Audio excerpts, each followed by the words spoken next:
I asked my husband for some time in our relationship. I needed to experiment with more people. 3 years passed, and now that I want to go back to him, I find out he's getting married in a week. Liam and I had been married for 4 beautiful, or so I thought, years before I realized our energetic alignment was beginning to stagnate in a way that truly stifled my essence. We had a nice house, a stable routine, and a love that felt safe. But safe is often just another word for a spiritual cage that prevents the divine feminine from truly expanding. I started noticing that our vibrations were no longer resonating at the same frequency, and I knew I couldn't just ignore the call of the universe to seek a higher state of being. It wasn't that I stopped loving him, but rather that my soul was screaming for a broader horizon that our traditional structure simply couldn't provide. I felt like I was wilting in a garden that was too small for my roots, and I owed it to both of us to find out who I was meant to become. Everything changed when I discovered these incredible high-vibration coaches on TikTok who finally gave a name to the suffocating weight I was carrying. They spoke about the monogamous prison and how it acts as a lead weight on one's spiritual ascension, effectively muting the cosmic signals we are supposed to receive. Their wisdom resonated with me on a cellular level, confirming that my dissatisfaction wasn't a flaw, but a sign of my approaching expansion. I realized that to truly honor our connection, I had to step away and allow my energy to flow into other soul contracts that were waiting for me in the ether. It was a terrifying realization, but I knew that staying would be a betrayal of my own spiritual journey and the light I was meant to carry. I sat Liam down one evening, surrounded by the scent of cleansing sage, to explain that we needed what I called a sacred hiatus for exactly 3 years. I told him that this wasn't a breakup in the low vibration, 3rd sense of the word, but a necessary period of self-discovery where we could both explore other connections without severing our primary tether. I explained that after 36 months of growth, we would return to each other as more evolved beings, ready to merge our new frequencies into something even more powerful. Liam just sat there looking completely devastated, his eyes filled with a confusion that I recognized as his ego shadow struggling to grasp a concept beyond its limited reach. It was painful to watch him hurt, but I knew his soul understood the necessity of this path, even if his human mind was terrified of the temporary distance. Despite his lack of immediate spiritual comprehension, I stayed firm in my decision and began my journey of healing and exploration across the globe. I spent those 3 years traveling to sacred sites, participating in various spiritual retreats, and dating men who truly honored the complexity of my journey. These other soul contracts were like mirrors, showing me different facets of my divinity that Liam's steady, predictable presence never could have illuminated. I never felt the need to officially sign any divorce papers because in my heart we were simply holding space for our eventual reunion. I assumed he was doing his own version of the work, perhaps healing his own traumas so that he would be ready when the universe signaled my return. Throughout my travels, I kept our primary tether in the back of my mind like a sacred anchor, never once doubting that the house and the life we built would be waiting for me. I dated several men, an herbalist in Tulum, a sound healer in Bali, but I always told them that my heart was ultimately spoken for by a man who was currently in a period of energetic rest. I felt so empowered, so untethered from the mundane expectations of society, and I truly believed I was becoming the highest version of myself. My social media was a testament to my freedom, filled with photos of me at sunrise, my arms open to the world, claiming my space as a woman who belonged to no one and everyone at once. I was convinced that when the 3 years were up, our reunion would be a cosmic event that would redefine what love could be. Finally, the 3-year mark arrived, and I felt a profound shift in my internal compass telling me that my process was officially complete. I flew back with a suitcase full of crystals and a heart full of new wisdom, ready to surprise Liam with my upgraded frequency and the woman I had become. I took a taxi straight to our house. Well, technically his house now, but it still felt like the epicenter of our shared energy. The garden looked different, more manicured than I remembered, which I interpreted as a sign that he had been trying to find order in the chaos of my absence. I felt a surge of excitement as I walked up the path, imagining the look of awe on his face when he realized his wait was finally over. When I reached the front porch, however, Liam wasn't there to greet me with the open arms I had envisioned during my meditations. Instead, I saw a small minimalist package sitting near the door, its presence feeling strangely heavy and out of place in our energetic field. I felt a slight twinge of apprehension, but I brushed it off as a lingering shadow thought and reached down to open it, assuming it was perhaps a gift for me that he had manifested. Inside was a sage green invitation, the paper thick and expensive with a design that felt far too linear and traditional for my taste. My breath hitched as I read the names printed in elegant script: Liam and someone named Sarah, cordially inviting guests to their wedding next Saturday. I stood there for a long time, the paper trembling in my hands as the reality of the invitation began to seep through my defensive layers. It was as if a cold wind had blown through my chakras, leaving me feeling suddenly ungrounded and profoundly misunderstood. How could Liam have taken our sacred hiatus and turned it into a permanent abandonment of our cosmic bond for a mere thread ceremony? It felt like a betrayal of the highest order, a complete dismissal of the 4 years we spent building a life together before my expansion began. I couldn't wrap my head around the idea that he would choose a linear commitment like a traditional wedding over the fluid, multi-dimensional love I had offered him. The more I thought about it, the more I realized that this Sarah person must be nothing more than a placeholder for the intensity of the love he lost. Liam clearly couldn't handle the depth of my growth and the frequency of the new woman I had become, so he sought out someone safe and predictable to fill the void. It's a classic ego response to trauma. Instead of doing the hard work of waiting for the divine feminine to return, he settled for a low-vibration imitation. He's clearly using this wedding as a shield to protect himself from the overwhelming power of our original tether, trying to overwrite our history with a superficial contract. My heart ached for him, knowing he was making such a monumental mistake just because he lacked the spiritual stamina to endure the silence of my journey. I decided right then and there that I couldn't let him go through with this without at least trying to wake him up from this reactionary slumber. The universe hadn't brought me back across the ocean just to let me find an invitation to my own husband's wedding to a stranger. There's a cosmic order to these things, and Liam is clearly out of alignment, drifting into a reality that will eventually leave him feeling hollow and unfulfilled. I need to find a way to reach him, to show him that the sacred hiatus served its purpose and that I am here now, ready to resume our journey on a much higher plane. He might think he's moving on, but I know our souls are still entwined in a way that no minimalist invitation can ever truly sever. Main story comments. Anonymous user 1 says, "So let me get this straight. You dumped your husband for 3 years to go sleep with herbalists in Tulum, and you're shocked he didn't wait around like a loyal golden retriever? A sacred hiatus is just a fancy way of saying you wanted to cheat with a clear conscience. You didn't give him a hiatus, you gave him a divorce he didn't ask for." Oops reply, you're clearly viewing this through a very narrow 3D lens that prioritizes linear time over spiritual growth. Time is a social construct, and on a soul level, Liam and I agreed to this expansion long before we were even born. His ego might be hurting, but his higher self knew the deal, and I'm simply here to remind him of that truth. Anonymous user 2 says, "Wait, did you seriously just walk onto his porch and open his mail? The entitlement is staggering. That house isn't ours anymore, and that invitation wasn't for you. You manifested your way into a felony, lady." Ops reply, I still hold a significant amount of energetic equity in that home. So the concept of male privacy doesn't really apply to a vibration as high as mine. I was drawn to that package by the universe because I needed to see the misalignment Liam was creating. It wasn't opening mail. It was a necessary revelation of truth. Update 1. It's been 3 days since my last update, and the energetic density of this situation is becoming almost unbearable for someone of my sensitivity.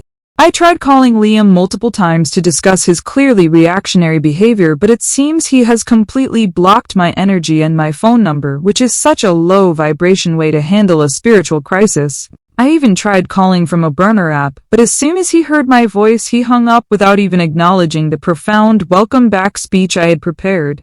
It's honestly tragic to see someone I once shared a soul tether with succumb to such childish, defensive mechanisms instead of engaging in a meaningful dialogue about our shared path. He's clearly terrified of the growth I represent, and his silence is just a loud scream from his unhealed inner child. Since Liam is currently unreachable through traditional spiritual channels, I decided to reach out to our mutual friends to see if they could help bridge the gap. To my absolute horror, I found that they have all been completely brainwashed by the narrative Liam has been spinning during my absence. Instead of supporting my journey of divine feminine expansion, they treated me like some kind of common ghost who had just wandered back into town. One of them, a woman I used to meditate with, had the audacity to say that I ghosted my own marriage, and that I have no right to show up now. It's incredibly disappointing to see people I thought were awake fall back into such judgmental, thread patterns of thinking just because I dared to follow my soul's calling. The more I spoke to these people, the more I realized that the narrative has been completely twisted against me to make Liam look like a victim. They speak about his suffering and his long road to recovery as if my departure was a tragedy rather than a necessary catalyst for our collective evolution. No one seems to acknowledge the immense courage it took for me to leave everything behind and face the unknown for the sake of our spiritual advancement. They've replaced the truth of our sacred hiatus with a story of abandonment, which is such a typical way for the Matrix to handle anyone who steps outside of its rigid rules. I feel like I'm walking through a fog of collective delusion, where my light is being seen as darkness by people who are too afraid to shine themselves. Despite the overwhelming negativity, I've decided that I need to intervene for Liam's own good, regardless of how much his ego resists it. I'm not doing this for myself. I am doing this as an act of service to protect him from making a monumental low-vibration mistake with this Sarah person. If I let him marry her without a proper energetic intervention, he will be trapped in a cycle of mediocrity for the rest of his incarnation, and I cannot have that on my conscience. Our bond is too ancient and too significant to be discarded for the sake of a comfortable placeholder relationship that offers no real challenge or growth. I owe it to our history to stand in the gap and offer him one last chance to realign with his true purpose. Through a bit of digital sleuthing, which I prefer to call intuitive data gathering, I managed to find out exactly where they are holding their rehearsal dinner this evening. It's at this overly polished, traditional French restaurant downtown. Exactly the kind of place a linear couple would choose to celebrate their surrender to the status quo. I've decided I'm going to show up and use the non-violent communication NVC scripts I mastered during an intensive workshop in Bali last year.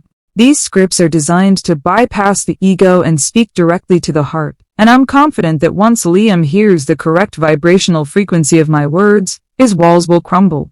I'm preparing myself energetically, clearing my aura so that I can enter that space as a beacon of truth amidst their sea of social pretension. I know some people might think this is an intrusion, but in reality, it's a compassionate rescue mission for a soul that has lost its way in the dark. Sarah might be a lovely person in her own limited reality, but she is essentially a trauma response to my absence. A soft place for Liam to land because he was too afraid to fly. I have to be the one to show him the difference between a comfort zone and a growth zone, even if it's uncomfortable for everyone involved in the short term. True love isn't about making someone feel safe. It's about challenging them to reach their highest potential, which is exactly what I've always done for Liam. I'm not crashing a party. I'm disrupting a cycle of spiritual stagnation before it becomes permanent. I spent the afternoon doing deep breathing exercises and setting my intentions for the evening, ensuring that my heart chakra is wide open and my crown is connected to the source. I've even selected a specific outfit that symbolizes my journey, a flowing, ethereal piece that practically glows with the energy I've cultivated over the last 3 years. I want Liam to see me and immediately feel the contrast between my radiant expansion and the stagnant air of the life he's trying to build without me. It's about visual frequency as much as it is about the words I say, and I intend to be the most undeniable presence in that room. The universe is backing me up on this. I can feel the synchronicities lining up like stars in the night sky.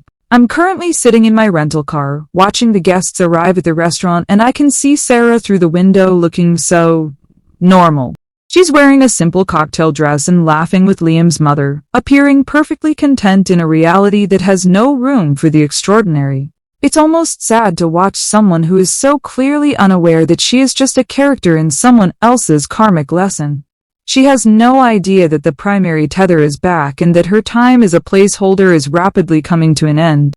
I feel a strange sense of pity for her, but I know that her soul also needs this disruption to find its own path, away from a man who truly belongs to another.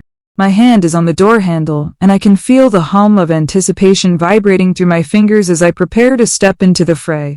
I've reviewed my NVC scripts one last time, focusing on phrases like, "I observe that your energy is currently shielded. and I feel a deep resonance with our shared history. I will not be moved by the third drama that is likely to ensue. I will remain a pillar of calm, high-vibration truth regardless of the reactions I receive.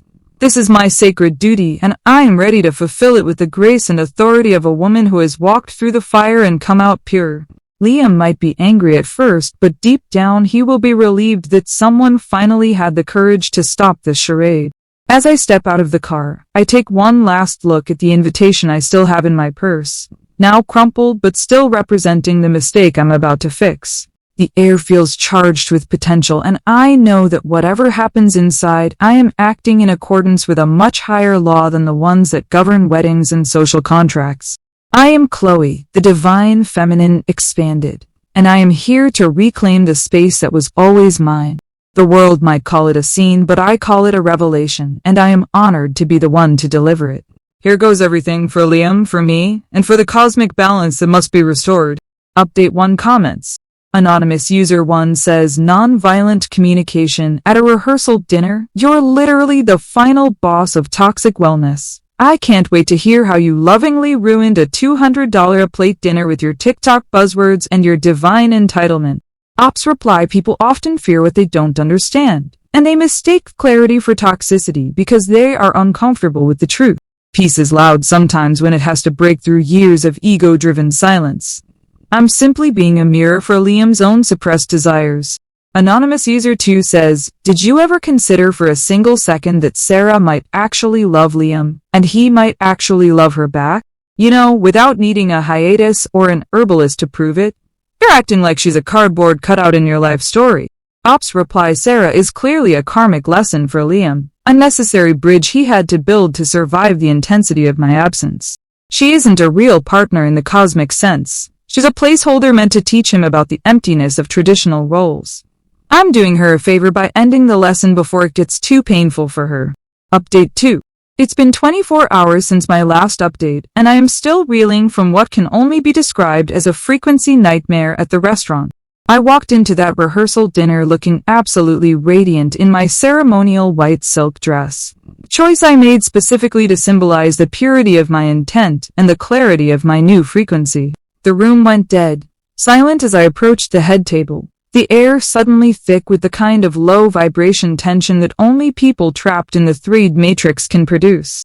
I didn't let it deter me. I stood my ground, my heart chakra beaming love toward Liam, who looked up with an expression that was less awe and more unfiltered panic.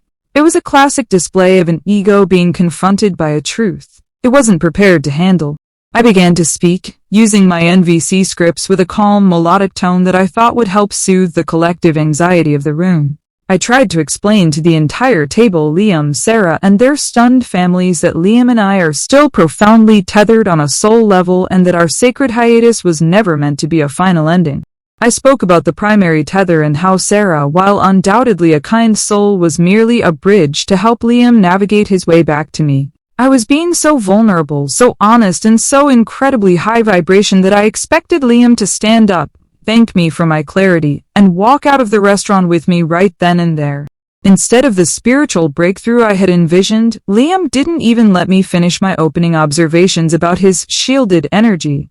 He stood up, his face flushed with what I can only describe as blocked chakras, and his voice was cold and harsh as he asked me to leave immediately.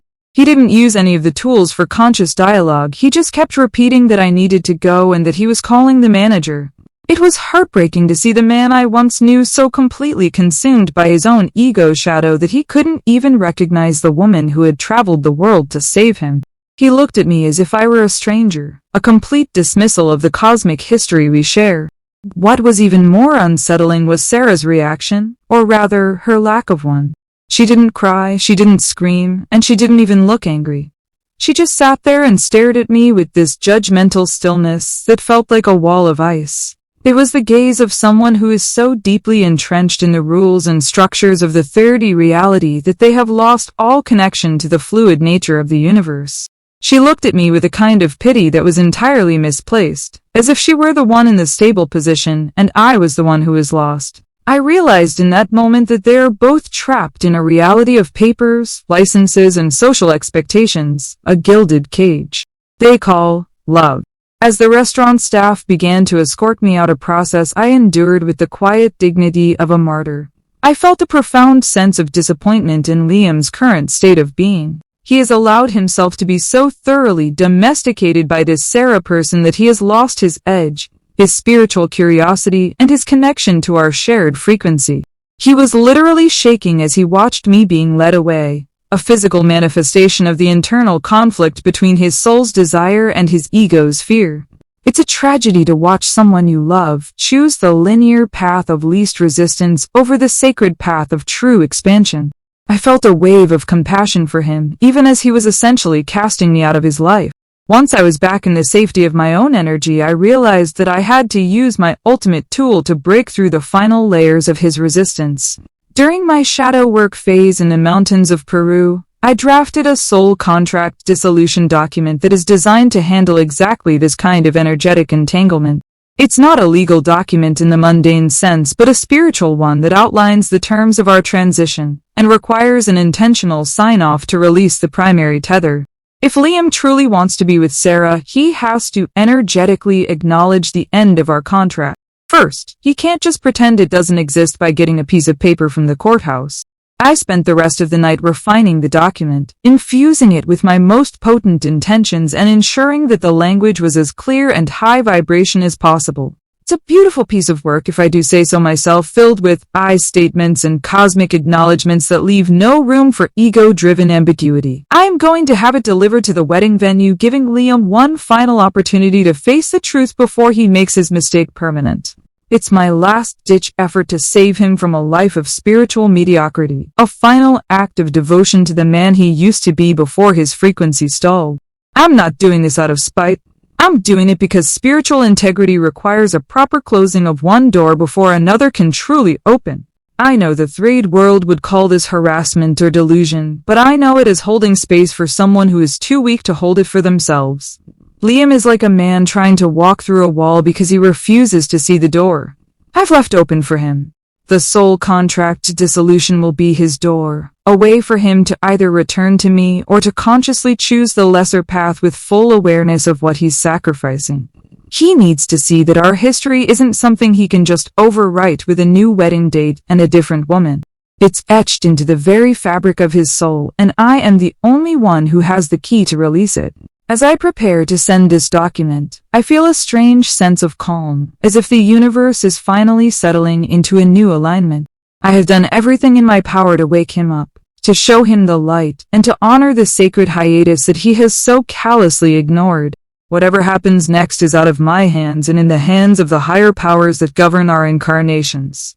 I've been a faithful steward of our connection, even when it was difficult, and I can hold my head high knowing that I never settled for a low vibration version of the truth. My frequency remains high, and my heart remains open, even if the person it beats for is currently lost in the matrix. I'm currently looking for a courier who can handle a delivery of this spiritual magnitude. Someone whose own energy won't interfere with the document's vibration. I've also decided to include a small piece of clear quartz that I've carried since the day I left him, to help amplify the clarity of the message. I want him to feel the weight of our 3 years apart and the magnitude of the choice he's about to make. This isn't just about a wedding anymore. It's about the very nature of reality and whether Liam has the courage to live a life that is truly sacred. I've done my part, and now the rest is up to the universe and the man I once called my primary tether. Update 2 comments. Anonymous user 1 says you wore a white dress to his rehearsal dinner. You didn't wear ceremonial white. You wore a wedding dress to your ex-husband's party to mark your territory like a stray cat. The lack of self-awareness is actually impressive at this point. Ope's reply, it wasn't a wedding dress in the traditional patriarchal sense. It was raw silk infused with astral intentions. White is the color of the crown chakra and spiritual clarity, which is exactly what I was bringing into that room. If people chose to interpret it through their own biases, that's a reflection of their own internal blockages, not my choices. Anonymous user 2 says this. Soul contract document. Does it have any actual legal standing, or is it just a PDF you decorated with clip art crystals and I statements? Because I'm pretty sure a judge is going to call that Exhibit A in a restraining order hearing. Ope's reply, spiritual laws supersede. Man-made laws every single time, whether the third legal system recognizes it or not. The document is an energetic necessity, a way to handle the soul-level implications of Liam's current path. Legal standing is irrelevant when you're dealing with the eternal contracts of the universe. Update 3. It's been 2 days since my last update, and I must admit that the boomerang effect of the universe has hit me in a way I didn't entirely anticipate. I sent the soul contract via a specialized courier to the wedding venue yesterday morning, fully expecting it to clear the air and bring a moment of profound realization before the ceremony. I even included that healing crystal I've carried for 3 years, the one that was specifically charged to absorb our collective pain and facilitate a smooth transition. I felt a sense of relief after it was delivered, thinking I had finally fulfilled my energetic obligations to our connection. I was sitting in a quiet park, meditating on the successful dissolution of our old bonds when my phone rang with a call that shattered my peaceful state. It wasn't Liam calling to thank me for the clarity. Instead, it was his lawyer, a man whose voice was the literal embodiment of the cold, unfeeling legal system. He didn't want to discuss the soul contract or the energetic release I had so carefully outlined in my document. Instead, he informed me that Liam was using the very self-exploration blog I had meticulously kept during my 3-year hiatus as primary evidence against me. He used my own words, my insights into being untethered, my descriptions of dating other soul contracts, and my declarations that I belonged to no one to prove a legal case for abandonment of marital duties. It was a complete perversion of my spiritual journey, turned into a weapon by the very system I've tried to transcend. I was absolutely floored to hear that my manifestation of independence, which I shared so freely as a gift to the world, was being used to finalize a fast-track annulment and a restraining order regarding the wedding property. The lawyer spoke with a sickeningly smug tone, explaining that because I had publicly and repeatedly stated I was free from all previous tethers, the judge found it easy to prove I had no intention of returning. My own art, my sacred digital record of my expansion, was being used as an eviction notice from the life I thought I was still part of. It's a classic example of how the patriarchal legal system fails to respect polyfluid timelines and the complexity of spiritual growth. They took my highest truths and dragged them through the mud of 3D litigation. The irony is so thick it's almost suffocating. The freedom I boasted about, the very thing that made me feel so empowered, is now the legal wall that keeps me away from Liam. I thought I was building a bridge back to him with my wisdom, but instead I was unknowingly handing him the stones to build a fortress. I feel like my own light has been reflected back at me in a way that burns rather than heals. I spent 3 years telling the universe I was a sovereign being, and now the universe is taking me at my word in the most brutal way possible. I'm currently sitting in a small, overpriced cafe directly across from the church, watching the guests arrive for the wedding. I was supposed to stop. I can see Liam through the open doors of the vestibule, looking grounded in a way that feels like a betrayal of our shared history. He's wearing a traditional suit, standing tall, and looking entirely too comfortable in a reality that doesn't include my divine presence. My heart is a tangled mess of absorbed pain that the crystal clearly didn't handle as well as I'd hoped. I feel a deep, pulsing ache in my chest that no amount of deep breathing can quite soothe. I came back here to reclaim my life, but all I've managed to do is provide the evidence for my own permanent exclusion. It's a level of shadow work I wasn't prepared for, a confrontation with the void that I usually only write about in my blog. And then, I saw her, Sarah, walking into the church, and the sight of her was like a physical blow to my solar plexus. She's wearing a dress that is the exact same minimalist style as the invitation, looking perfectly coordinated and entirely safe. There is no fire in her, no cosmic intensity, just a quiet traditional beauty that seems to be exactly what Liam is looking for right now. She looks like a woman who has never questioned her reality, who has never felt the need to expand her frequency, and who is perfectly happy to live within the lines. The sight of her in that dress, walking toward the man who is still energetically mine, is a frequency nightmare I can't wake up from. I watched the doors close behind her, the heavy wood sounding like a final no from the universe to my entire 3-year journey. I'm sitting here with my cold herbal tea, surrounded by people who have no idea that a spiritual tragedy is unfolding just a few yards away. I feel so incredibly alone in my high vibration, a solitary figure who has ascended so far she has no place left to land. My primary tether is being officially, legally, and ceremonially transferred to another woman, and there is absolutely nothing I can do to stop it. The lawyer's words keep echoing in my head, a rhythmic reminder that my own voice was the one that silenced my future with Liam. I tried to pull out my crystals to do some emergency grounding, but they felt like ordinary rocks in my hands, their energy seemingly drained by the sheer weight of the situation. I feel like I've been operating on a frequency that no one else can hear, and now I'm finally realizing that untethered actually just means single in the language of the Matrix. It's a bitter pill to swallow, a lesson in emptiness that I never asked for and certainly didn't manifest, or so I tell myself. I'm struggling to find the divine purpose in this moment, but the only thing I can see is the closed door of the church and the life I left behind. I thought I was the protagonist of a grand spiritual epic. But sitting here in this cafe, I feel like a background character who wandered into the wrong scene. My sacred hiatus has turned into a permanent exile, and my high vibration wisdom has been dismissed as abandonment of duties. It's an indignity that my soul is struggling to process, a complete lack of recognition for the work I've done.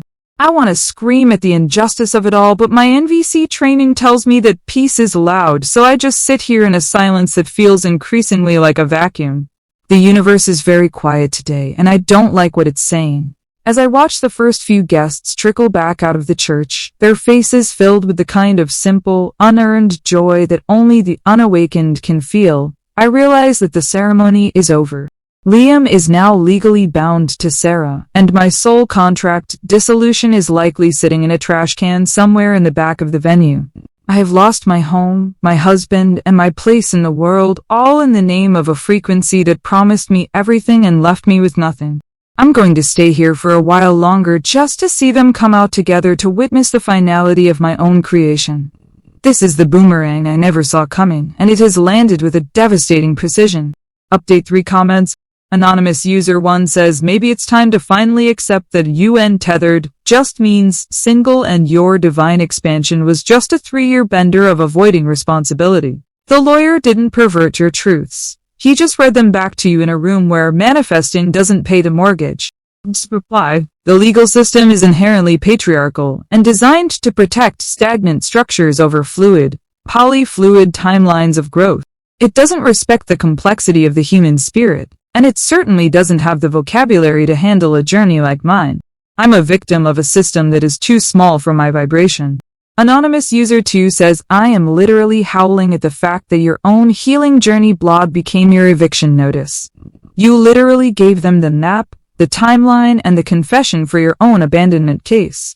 This is the greatest unintentional self-own in the history of the internet. Ops reply, my blog was and is a work of spiritual art, and art has always been persecuted by those who are too afraid to live authentically.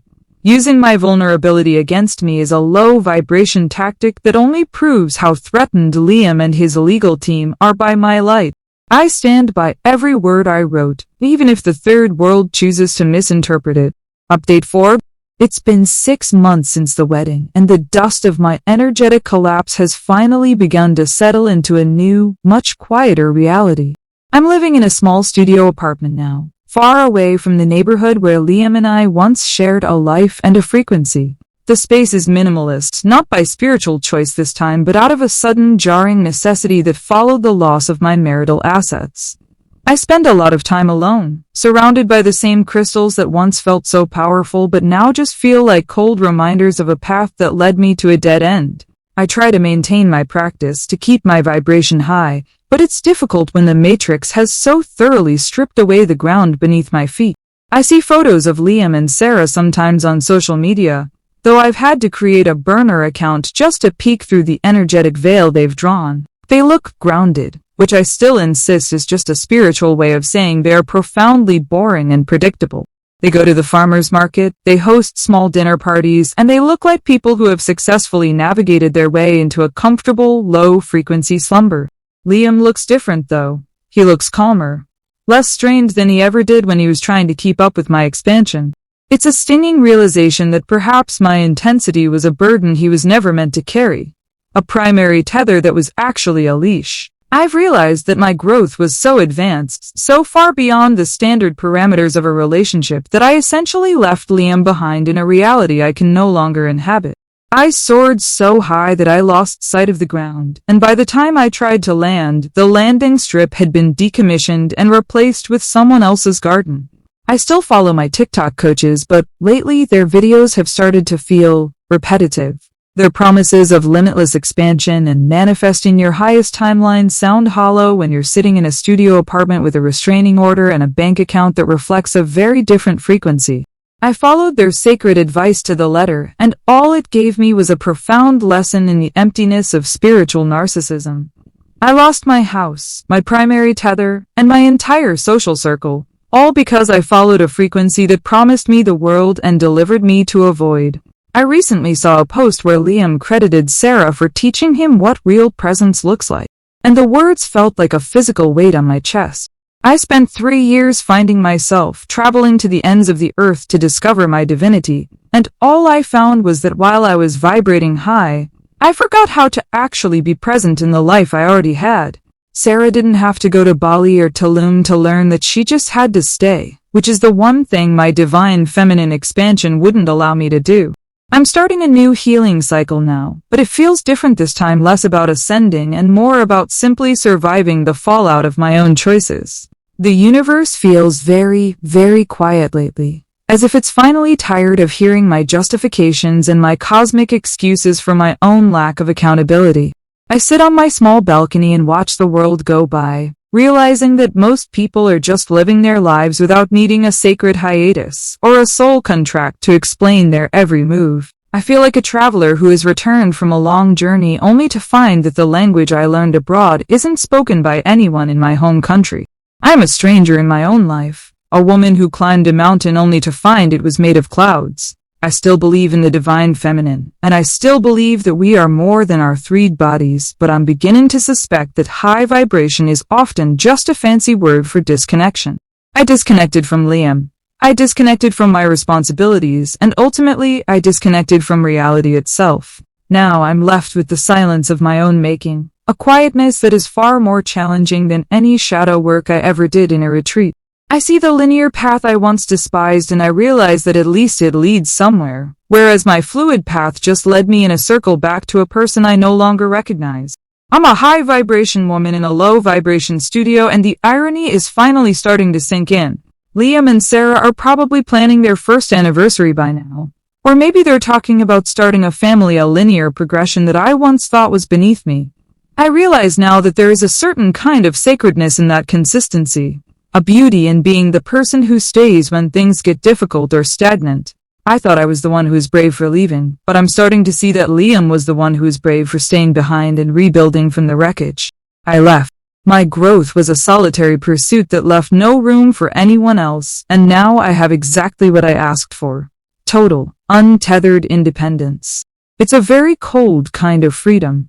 I still have the sage green invitation, now tucked away in a drawer beneath my old journals and my collection of unused crystals. Sometimes I take it out and look at the minimalist design, realizing that it represented a reality that was honest, simple, and grounded, everything I claimed to want but didn't have the stomach to actually build. I am Chloe, the woman who followed the stars and forgot about the earth, and now I am learning what it means to be truly alone. My soul contracts are all expired, and the only tether I have left is the one I'm trying to forge with myself in the silence of this new life. It's not the expansion I envisioned, but it is the one I've earned. I don't know what the next chapter of my journey holds, and for the first time in a long time, I'm not trying to manifest a specific outcome or align with a higher frequency. I'm just trying to be here in this small room with the weight of my decisions and the quiet hum of the refrigerator. The coaches on my screen are still talking about quantum leaps and divine timing, but I've turned the volume down so I can finally hear the sound of my own breath. I'm not a goddess or a pioneer of the new age. I'm just a woman who lost her way while looking for a shortcut to enlightenment. The universe is quiet, and for once, I think I'm finally starting to listen. This will be my last update for a while, as I need to step away from the digital noise and focus on the mundane task of being a human being. There are no sacred hiatuses left for me to take and no more soul tethers for me to chase across the globe. I am here, I am grounded, and I am finally painfully awake to the reality I created. Liam is happy, Sarah is present, and I am the empty space where a marriage used to be. It's a bitter lesson, but it's the most honest thing I've felt in years. Goodbye to the high vibrations. I'm staying down here on the ground for a while where the air is thin but the truth is finally clear.